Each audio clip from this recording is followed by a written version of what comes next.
sentí las contracciones ya cuando ya tenía una dilatación bastante amplia. Gritaba, tráiganme la epidural. Y estas son historias de parto y no cualquier historia de parto. Yo lo que siempre recomiendo a las mamás que están embarazadas es que se llenen de buenas historias de parto. ¿Y qué quiere decir buenas historias de parto? Mamás que tengan un recuerdo, que tengan una memoria positiva de su parto. Entonces, esa es la finalidad de este espacio, esa es la finalidad de esta serie de videos, que escuchemos historias de mamás con un recuerdo satisfactorio de su parto. Hoy tenemos a Carolina Pozo, amiga, la admiro enormemente, hace miles de cosas, me encantaría que mi día fuera igual al de ella, hace muchas cosas en un solo día y muchas cosas en su vida, su negocio, su familia, su entorno social, y tuvo una historia de parto muy satisfactoria, a pesar de que digamos que no es esto romántico, ¿no? Que vemos con los partos en casa, con los partos orgásmicos y tal, porque tuvo muchos ires y venires, muchos altibajos, pero ella tiene un recuerdo muy bonito de su parto y esas son las historias con las que nos queremos quedar. Caro, bienvenida. Hola, Clary, ¿cómo estás? Gracias. Bueno, vamos a hablar un poquito de quién eres para que la gente sepa por qué te admiro tanto, por qué me gusta tu vida y lo que haces, quién es Caro Pozo, y de paso seguimos conversando de qué fue lo más importante para tu preparación o cómo te preparaste para la maternidad y para tu parto. bueno, Caro Pozo es una aprendiz eterna.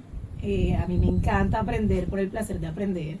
Y eso de alguna manera marca mi vida en todos los aspectos.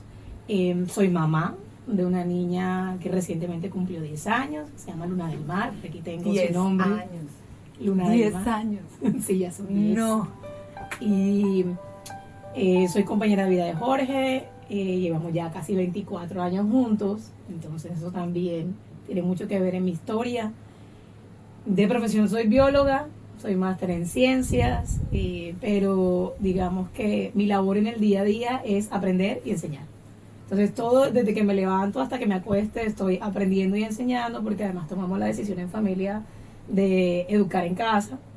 Y nuestra empresa, que se llama Learning TIC, es una empresa que acompaña a organizaciones e iniciativas a encontrar las mejores formas y las mejores tecnologías para desarrollar habilidades y competencias. Entonces, Y como todo el tiempo estás aprendiendo, me imagino que el embarazo y la maternidad han sido un catapultador para llevarte a nuevos conocimientos, empezando por tu propio cuerpo y en esa transformación que tenemos todas en el embarazo. mire que hace poco, cuando Luna cumplió 10 años, que fue hace menos de 15 días, le hice un videito para honrarla, y coincidió con el Día del Maestro, y decirle a ella que ella es mi más grande maestra, porque ser mamá, más que cualquier maestría, más que cualquier, digamos, que curso al que haya podido asistir, es como el espacio de mi vida donde más aprendo.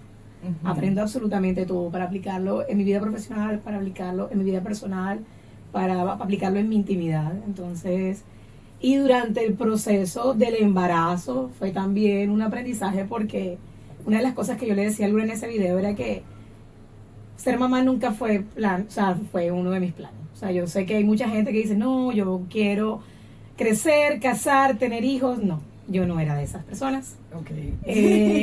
Y como tengo una relación tan larga con mi esposo, muchas personas nos preguntaban, bueno, ¿cuándo los hijos? Ajá, ¿para cuándo? ¿Para cuándo? Sí, y mi respuesta, por ejemplo, sobre todo a mi papá, que era el que preguntaba, era como que, papi, a los 35 lo pienso.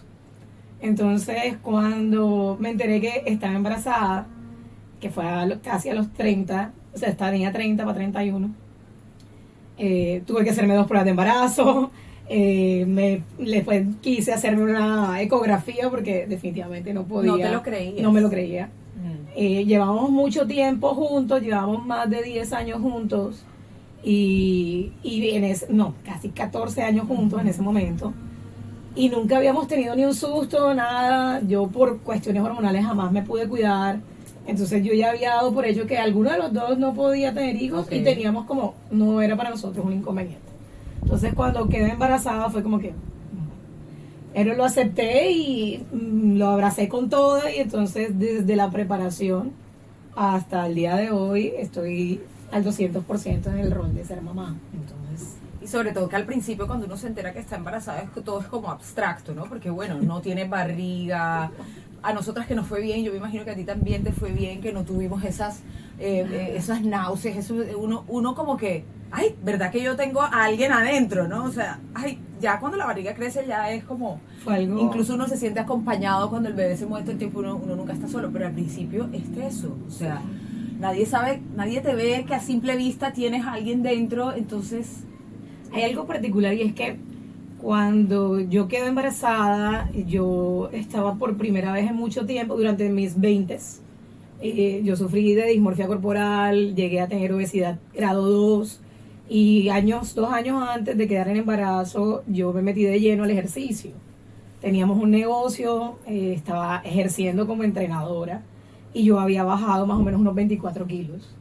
Entonces la primera foto que yo tengo como embarazada, como con la conciencia de que estaba embarazada, es la foto en donde yo más delgada me he visto en toda mi vida. Entonces no se me ve barriga, no se me ve cola, normalmente yo he tenido la cola, las caderas, y fue como que, wow, ella estaba embarazada, que es contrario a lo que normalmente la gente ve de su imagen de embarazada, pero fue muy bonito porque básicamente fue como que si toda esa bajada de peso era como que lo que me preparó para poder quedar en embarazo. Y sí, mi embarazo. Y el cuerpo estaba de alguna manera encontrando su propio equilibrio. Es decir, estabas en un momento en donde estabas atenta a tu salud, atenta Sí. a tu actividad física. Y eso yo me imagino que colaboró para que Lunita desde las estrellas Se diga, gestara. este cuerpito está listo para mí. Para ser mamá, sí. Y fue muy bonito porque así como lo dice, o sea, yo no tuve náuseas. Yo creo que lo único que me dio es que yo desde que tengo uso de razón, soy una persona que cuando se levanta no hago siesta, no reposo, no nada, soy muy activa. Y durante el primer trimestre, después del almuerzo, me daba sueño. Pero pues, es lo único que yo pude asociar como de un síntoma de embarazo, porque ni vómito, ni antojo, nada. O sea, yo hice de todo estando embarazada, o sea, literalmente de todo. Sí, yo también. Pero bueno, este video no es mi historia. Bueno, nos has contado que eres una aprendiz, que siempre estás investigando, que para ti la formación y la información son importantes en tu vida y en tu proceso. Y bueno, lo más importante para ti, para prepararte para el día de tu parto, e incluso lo más importante de tu vivencia como parto, o sea, tu vivencia de parto en ese momento con las contracciones, así que lo más importante para ti fue haber tenido la información, estar informada y conocer lo que tenías que conocer para atravesar esa situación. Cuéntame un poco de eso, cómo llegaste a un conocimiento, ¿verdad? Okay. Y autoconocimiento, porque no es solamente lo que estamos leyendo en los libros, porque muchas veces leemos cosas o vemos ahorita mucha información hay. Tú estás en Instagram y ves cuentos de mujeres embarazadas y cosas que te dicen, cosas que tú crees, cosas que no crees, cosas que tú dices, ¿what? Entonces, ¿cómo fue para ti eso? Desde que te pusiste de parto, vamos a hablar del parto, eso de tener esa información y sobre todo el autoconocimiento. Mira, como yo te decía, durante el proceso del embarazo hice muchísimas cosas, estaba de lleno siendo entrenadora, estaba en embarazo y entrenaba a otras mamás embarazadas desde lo físico, ¿no? La movilidad, pilates y todo esto, pesas, cross training. Pero cuando llegó el día del parto, Luna fue el día que yo tuve que hacerme la ecografía porque de verdad no creía que estaba embarazada. A mí me dijeron, mira, tienes 6 semanas y te dan una fecha probable de parto. Sí. Y me dijeron, Luna nace el 10 de mayo, es la fecha probable de parto. El día 9 de mayo, que fue un lunes, el día siguiente del Día de la Madre, yo estaba aquí con unos amigos, estaba con mi hermano, y eran como las 6 de la tarde y yo me puse a colocarle puertas a la cocina, así agachada, clavando la puerta. Síndrome del nido. O sea, es cuando ya bebé viene, a uno se le da por pintar, por lavar la ropa, o sea, por... Ya había pintado el cuarto de ella, lo había pintado la semana anterior, ya tenía la maletica lista, el día anterior de cumplir precisamente las 40 semanas, era 9 de mayo. Entonces me puse yo a colocarle puertas a la cocina. Y me imagino que agachada, agachada, bla, bla, bla. Y sentí que tenía ganas de ir al baño. Y cuando voy al baño, orino, pues no era orín. Hoy me dicen que de pronto tuve una ruptura prematura, no tengo ni idea. Pero fue como normal. Yo como que, ay, Jorge, creo que ya Es una momento. ruptura de bolsa. Sí. A veces las mamás comienzan trabajo de parto con una fisura en la bolsa Pequeña. amniótica y sale un liquidito. No es como el chorro, no, fue como un poquito. Y les ahora yo creo que ya, y hay muchas cosas que yo no pude controlar. Y para hacerles el resumen, en mayo aquí llueve, ¿cierto? Entonces estaba serenando.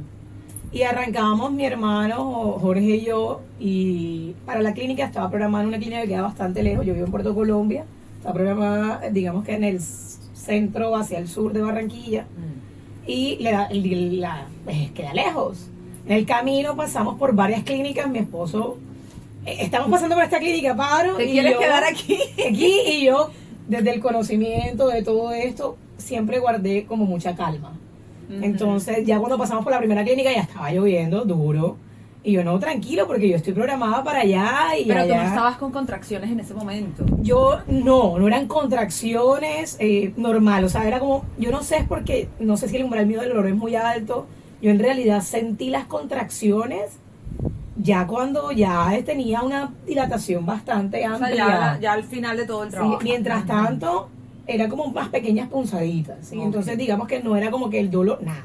Bueno, entonces vamos en el carro, empieza a llover más Más duro, duro. el marido quiere parar en todas las clínicas del ¿Qué camino que no pasa? eran. Mi hermano puso, me acuerdo yo que pusimos todo el álbum de Pink Floyd durante todo el camino, entonces íbamos cantando, mi hermano, es más, yo tengo grabaciones y se las voy a compartir a Clary para que vean un poquito de esa grabación, porque mi hermano nos grabó en el carro. Llegamos a un punto cuando llegamos como al norte de Barranquilla, donde hay unos arroyos, en ese momento todavía había muchos arroyos. Dijimos, bueno, vamos a coger por lo que hoy es Confamiliar de la sede norte, y el arroyo no nos dejó pasar. Entonces cogimos por otra ruta, dijimos, no, por aquí por la 38 podemos bajar, porque por ahí llegábamos a la clínica, y cuando llegamos a un punto tampoco el arroyo nos dejó pasar. Y entonces, ¿a dónde vamos? Bueno, devolvámonos para la Puerto Azul, que era la clínica. Bueno, hasta ese punto, ¿cómo estaba tu cuerpo? ¿En qué sensaciones Yo estabas? tenía, ya las pulsadas estaban un poquito más fuertes. No era un dolor no soportable, pero ya sentía como la contracción. No había botado nada. No había sentías- botado nada, pero tenía como ya un poquito de contracción. Ya mi hermano ya no estaba, ya se había acabado el álbum de Pink Floyd. Ya estaba más nervioso. La medida de tiempo está buenísima. Eso es como cuando los indígenas dicen, no, mi casa está a un tabaco de distancia. Tu sí. parto estuvo a más El de un álbum y de el Pink álbum es Floyd. largo, ¿no? El álbum es largo, entonces ya se había acabado el álbum. Vamos a regresarnos, listo, nos regresamos. Ya estaba lloviendo a cántaros, aquí se cae para los que no son de Colombia. Cuando llueve aquí llueve con toda. Entonces ya se estaba cayendo el cielo y nos devolvemos y el carro se apagó. Entonces, digamos que asociado a tu pregunta, algo que me regresaba siempre era como que haber conocido como todo el proceso, o sea, saber de que todavía había mucho tiempo. Tú sentías a tu bebé moverse, Se que eso es estaba importante, O sea, moviendo. estamos en trabajo de parto, tus sensaciones están normales, tu cuerpo se siente Lunita saludable, la era, bebé se Lunita está era impresionante moviendo. porque Lunita, yo tengo videos en donde Luna, o sea, se ve cómo se mueve la barriga, yo la sentía moverse bien, no había dolor, eran pequeñas punzadas, entonces yo creo que ese conocimiento me mantuvo en calma. Llegó un punto cuando claro, para el carro, mi hermano en ese momento, mi hermano mide un 84, en ese momento tenía los dreadlocks, a las rastas, estaba gruesecito, y él se baja y pasaba los carros y nadie le paraba. O sea, él paraba como, claro, en pleno aguacero, ¿quién va a pararle a un man? Está en pleno aguacero. Sí, y entonces nosotros ya, Jorge, mi esposo, ya como visiblemente como alterado, como que, y yo ya como sintiendo malas contracciones, pasó un carro nuevecito, un Spartiti me acuerdo, y mi hermano se paró enfrente, así, dijo, ¡para! Entonces el carro para, y era un chico que no pasaba de los 25 años y la novia que no pasaba de 22 años. No sabemos cómo se llama, yo no me acuerdo, yo solo me acuerdo que la niña tenía un nombre rarísimo. Ajá. Y le dice, mira, mi hermana está de parto, porfa, llévala a la clínica. Entonces nos montamos, él se queda con el carro frenado, él no sabía manejar. Y Jorge y yo nos montamos en el carro de estos chicos. Gracias, chicos, no sé quiénes son. Al día de hoy no sabemos. Y quiénes en fueron los medio años. de esa misma calma, empezó a darle instrucciones. ¿Por dónde me voy? ¿Por dónde me voy? Entonces yo le decía, mira, yo no tengo preparada, pero vámonos a la del Grupo Sanitas, que queda al norte. Métete así, métete por arriba, porque yo viví en esa zona y le decía, para que no nos cojan los arroyos. Claro, ya nos habíamos atravesado como con 5 arroyos. Entonces nos vamos por la 93, bajamos para bordear los arroyos y nos dejan en la emergencia de la Iberoamérica. Y ahí entramos. Y fue súper bacano ese espacio, entramos ya tipo casi 8 de la noche, 7 y pico, 7:40 por ahí, porque creo que tengo unas fotos por ahí. Y entramos a la sala de emergencias, normal, las enfermeras visiblemente emocionadas, porque ellos te hacen la pregunta, bueno, ¿estás programada? No, estoy programada, mi parto es 100% natural, mañana cumplo 40 semanas, no quiero, yo les decía, no quiero anestesia. Bueno, yo tenía como claro qué es lo que quería en mi parto, y ellas súper emocionadas porque no es algo común, y menos en esa clínica, que normalmente está acostumbrado a tener partos programados, inducidos, cesáreas. Sí, entonces fue muy bacano, me atendieron, me midieron, creo que estaba como en 5 y pico de dilatación, me suben al piso en donde reciben a los chicos, que en realidad son unas salas de hotel. O sea, es una cama divina con el calentador al lado para el bebé, el sofá cama, y te dicen, no, ya había llegado en la familia, y eso pues, será para otro podcast, todo lo que sucedió alrededor de nosotros en esta odisea. Ya había llegado mi mamá, había llegado mi cuñada, una amiga de la familia y mi hermano. Y mi cuñada, que siempre ha estado muy involucrada, la hermana menor de mi esposo, estaba súper emocionada porque le dijeron que podían entrar 3 personas, entonces estaba ya programada. Mi mamá, Jorge, bueno, pero y la ¿cuántos cuñada. álbumes de Pink Floyd habían pasado hasta este momento? Un montón, O sea, porque ¿cuántas horas ya llevabas con ya, contracciones? desde las 6:30 de la tarde, que fue cuando me agaché, y ya estamos hablando de las 10 de la noche. Eran 10 de la noche. Pero pasó algo, y es que y eso es algo personal, yo no puedo afirmar porque no estoy en la cabeza de ese médico. Cuando el médico de turno, de alguna manera se entera de que yo soy parto natural, yo siento, porque él entró, me hizo como el tacto, me miró a ver cómo iba la cosa, y dice, bueno, está bien, él sale, me dice, no, es que te van a trasladar para la clínica en la que estabas programada. Y eso fue un shock, y yo lo sentí como si no quisiera esperar, ¿sí? Como si no quisiera esperar, la actitud cambió, ¿sí? Como de afán. Y yo, bueno, entonces, claro, Jorge enseguida, ¿cómo así? Si ya está en tanto de dilatación, mi mamá. Pero algo en mí me dijo como que, ¿sabes qué? ¿En cuántos centímetros estaba? Yo creo que ya estaba como casi en 7 centímetros. Ok. Entonces, y era mamá, pues, Primeriza, sí. Seguía lloviendo. Seguía, o sea, no paró de llover nunca. Pero algo me dijo como que, Caro, ¿sabes qué? Yo le dije a mi esposo y a mi mamá, que ya estaban en modo guerra, era como, ¿sabes qué? Si él no quiere recibir a la niña, yo no quiero que la reciba. Vámonos. Vamos a fluir. Vámonos. Entonces esperamos la ambulancia, nos montan en la ambulancia, Jorge le hace 1000 preguntas a los paramédicos. ¿Cómo manejabas las contracciones en ese momento? Porque el parto tiene una particularidad, y es que maneja las leyes, la misma ley de esfínteres. Es decir, un parto se puede ver fácilmente truncado por ese tipo de situaciones tan estresantes. Sí, ¿Cómo manejabas tú en ese momento estaba, yo era como, claro, como tenía tanta tensión a mi alrededor, olvido que yo, y era como mantener yo la calma, o sea, como ser yo la calma para los demás. Y era pura respiración, o sea, ni siquiera una respiración consciente, así lo hubiera estudiado. Era como mantener como, lo que estoy sintiendo en este momento, o sea, lo que me dijo como que no, si él no quiere recibirla, no es el man, así, hasta ese momento.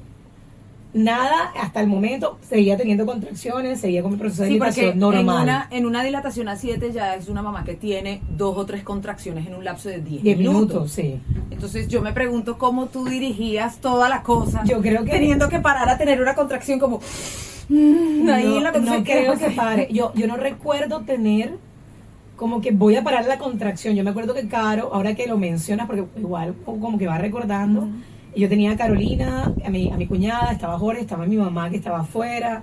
Yo me acuerdo que Caro estaba conmigo, y digamos que si tenía una contracción, de pronto estaba al lado, pero nunca fue como que voy a parar, tengo una contracción. No, o sea, era como fluir en toda la situación, darle manejo. Yo creo que la situación, y le agarrabas la mano como, Carolina, sí. pero no era como el dolor, no, vuelvo y digo, no, hasta ahora no era tanto el dolor. Yo creo que fue como, todo lo que pasaba alrededor fue como un distractor de la concentración. El momento en que sí el entorno hizo que todo cambiara fue cuando llegó a la otra clínica. Okay. O sea, para mí fue muy rápido, yo no sé cómo lo sintió Jorge, pero para mí fue muy rápido el traslado de la primera clínica a la segunda clínica. Pero cuando yo llego a la segunda clínica, Yo estaba seguida tranquila porque se suponía que esa es la clínica donde siempre había estado programada la vaina. Jorge tenía la indumentaria porque él iba a entrar, como les decía en la otra clínica eran 3 personas, entonces él tenía puesto esto. Llego yo y eso es como una puertecita chiquitica en donde te recibe el médico como a revisarte y del otro lado hay otra puerta donde están como todas las mujeres que están en trabajo de parto y una sala de espera afuera. Okay. O sea, eso es como lo que yo recuerdo de como las cosas.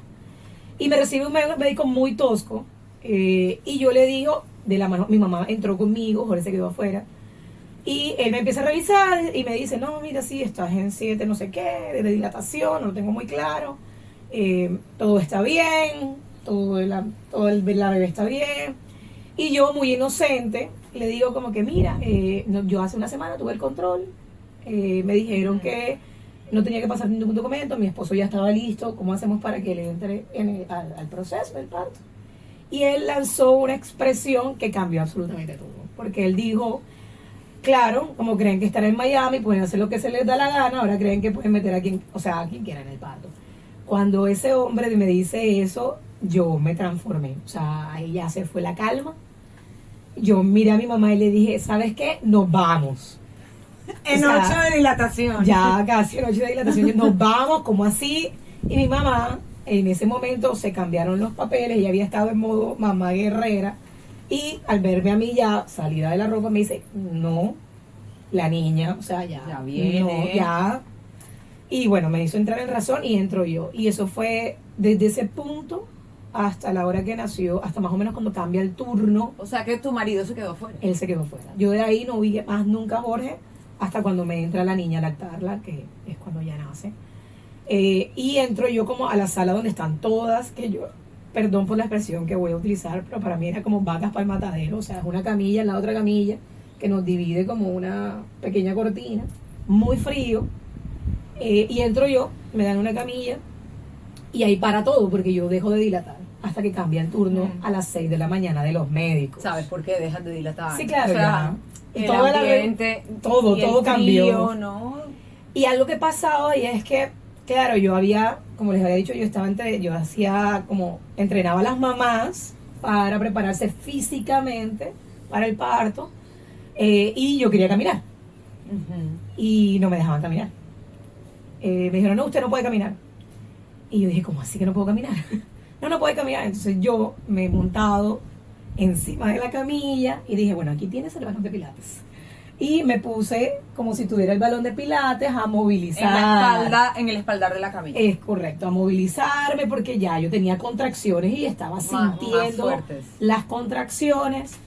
Y ellos llegan con una documentación que uno tiene que firmar y me dicen, mira, tienes que firmar acá. Y yo le dije, bueno, sí, déjamelo leer.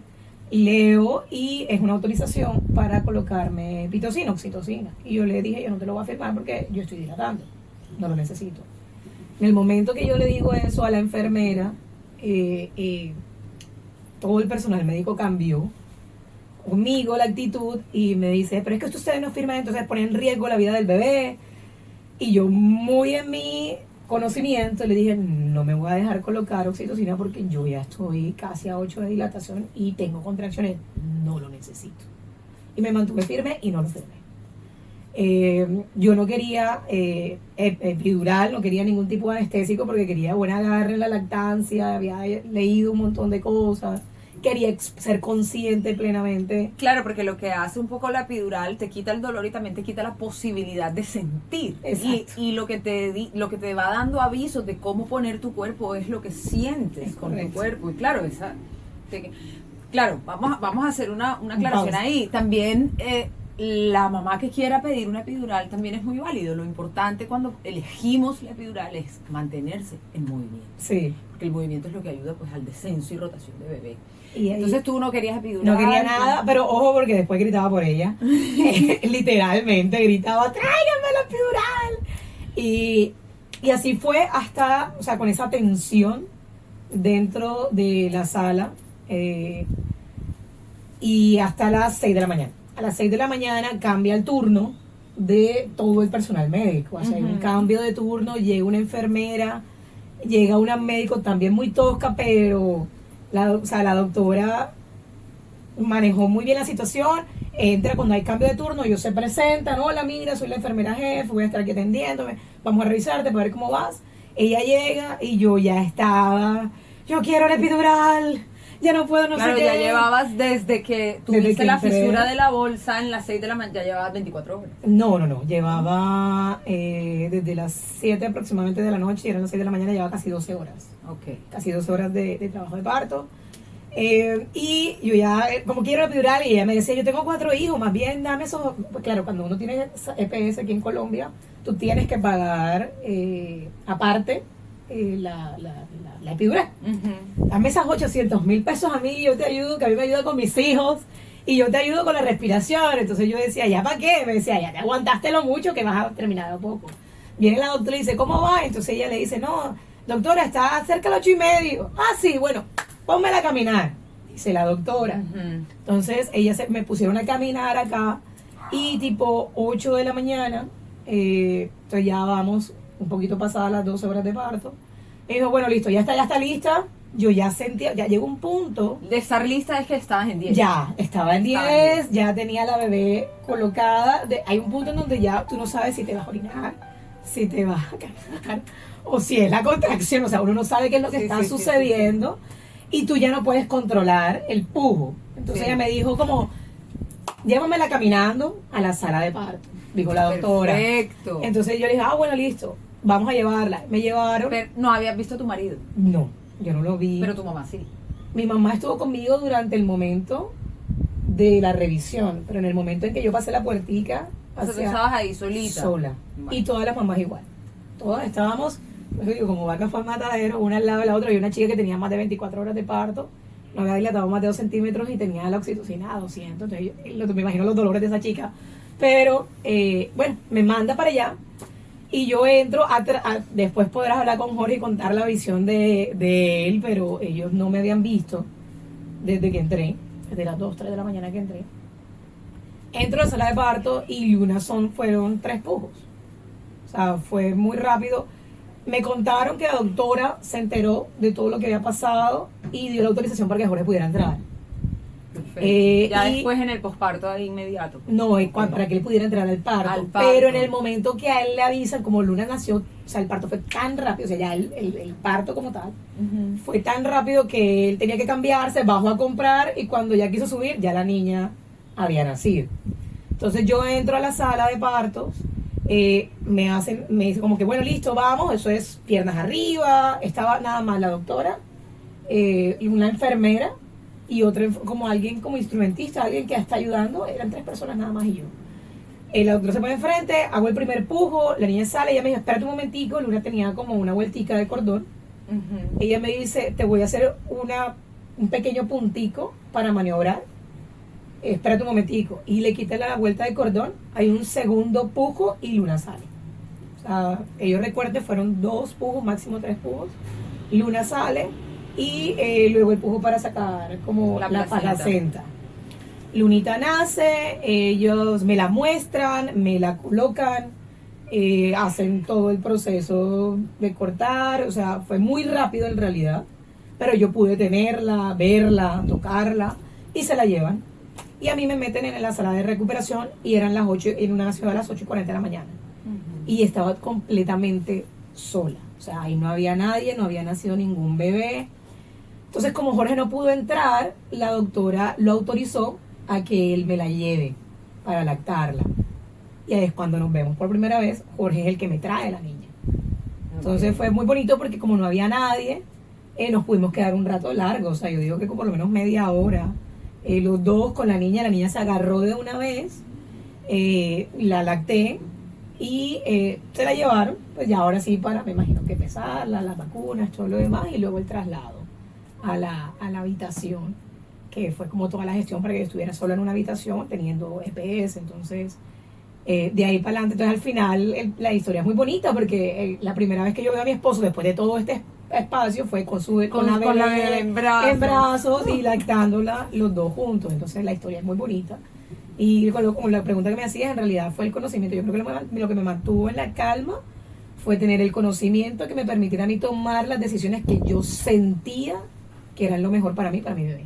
O sea, eso fue lo que... Perfecto, estar informada. Y además que más allá de tener la información, eso que uno lee y eso que uno ve, que hace coherencia, porque a la larga todos los temas de parto, si tú los estudias a profundidad, siempre las cosas tienen una lógica. Sí. O sea, tú lees algo y tú dices, no, las contracciones, tal, y tu cerebro dice, o sea, es muy lógico.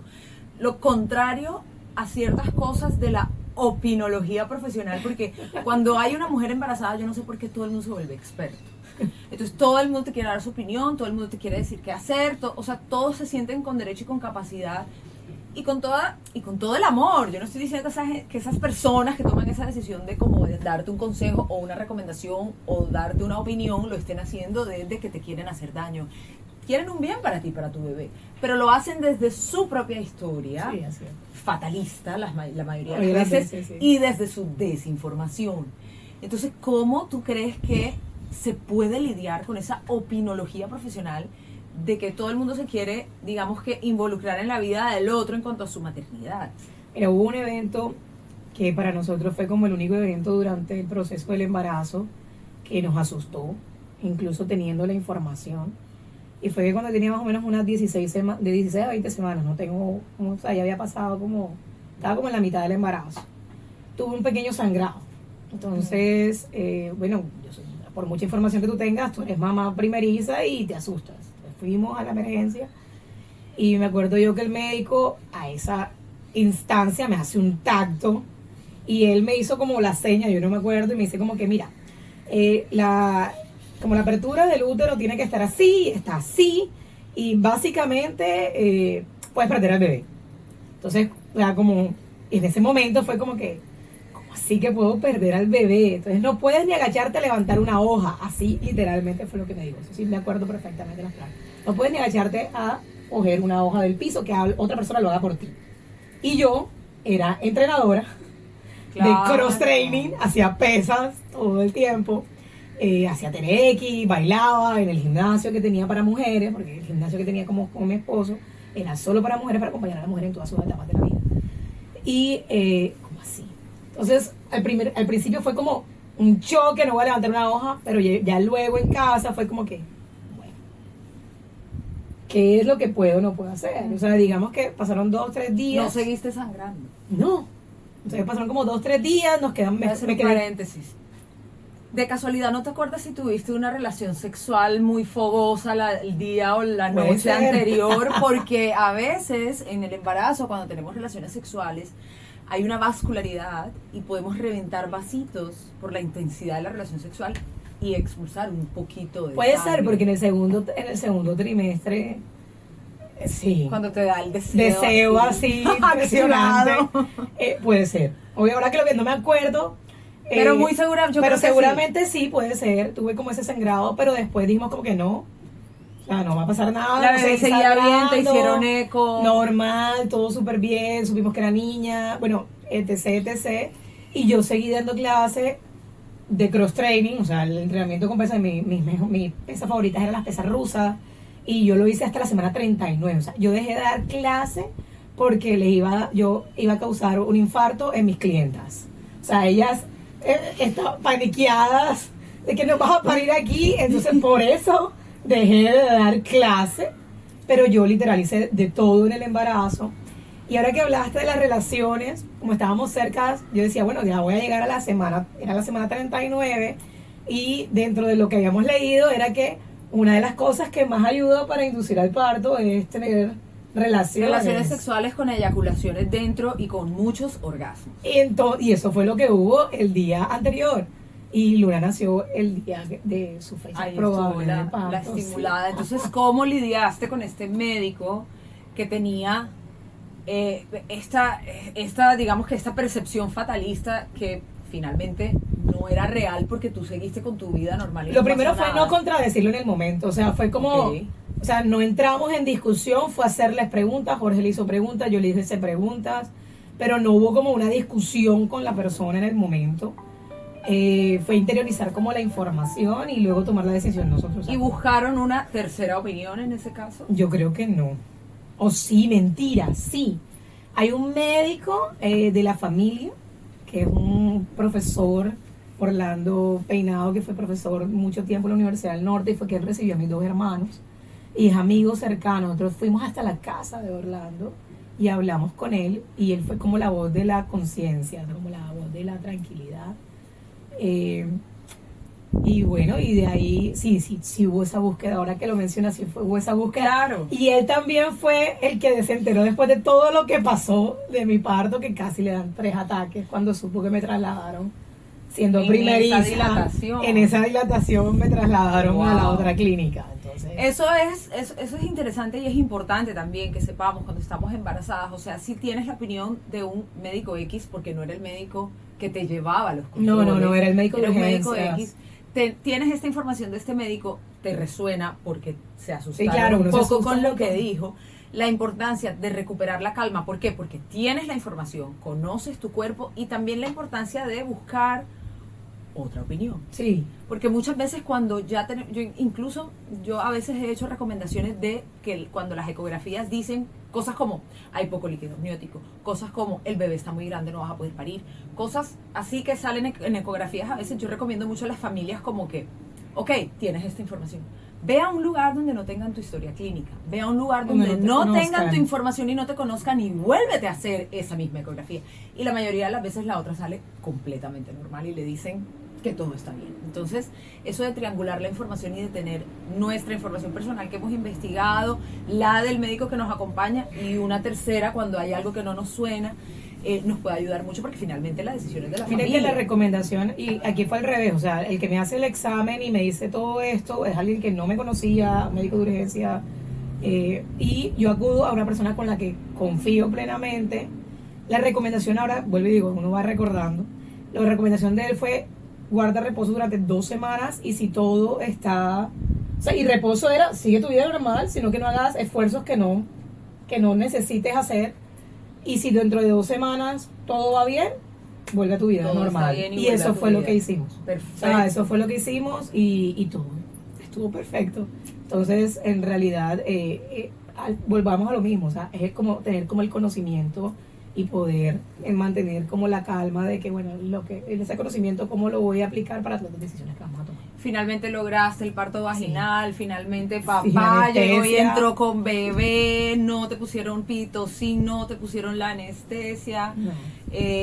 Digamos que toda la información, valió la pena que tuvieras esa información, Sí. que te mantengas en la calma y esas son las historias de una memoria satisfactoria de parto que queremos escuchar cuando tenemos un bebé adentro, Sí. porque es lo que nos conduce más a lo que sí queremos, Sí, así es. ¿cierto? Así es, porque al final todo lo que yo había visualizado, independientemente del ruido externo, la lluvia, los médicos, la clínica, el traslado, surgió tal cual como yo lo quería. O sea, que Luna tuviera un buen agarre. Luna fue lactancia materna exclusiva durante sus primeros 6 meses.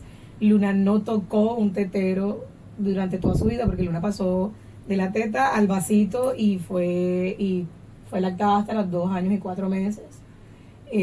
Donde las dos sentimos que ya fue suficiente. Entonces fue sin anestesia, fue vaginal. Al final todo se dio como yo quería, o como mi esposo y yo queríamos que se diera, y eso es lo bonito, que no importa el ruido exterior, al final las cosas se dieron como queríamos que se dieran. A varios álbumes de Pink Floyd de Sí. distancia. Estamos ahora con Lunita de 10 años. Sí. Cuénteme cómo fueron sus historias de parto. Aquí lo único que queremos hacer es recuperar esa buena memoria de tener a los hijos y desidentificarnos con eso de que parir duele. Aprendí algo súper chévere hace poco, y es que tenemos una creencia colectiva desde la sentencia de parirás con dolor, cuando lo que realmente se quiere o con lo que realmente se dijo, ¿no?, en aquella cita bíblica fue parirás con trabajo y esfuerzo, porque requiere trabajo y esfuerzo. Te preparas, investigas, haces ejercicio, haces conciencia corporal, conciencia mental. Parirás con trabajo y esfuerzo. Y esa es la creencia colectiva que con este espacio quiero dejar en ustedes.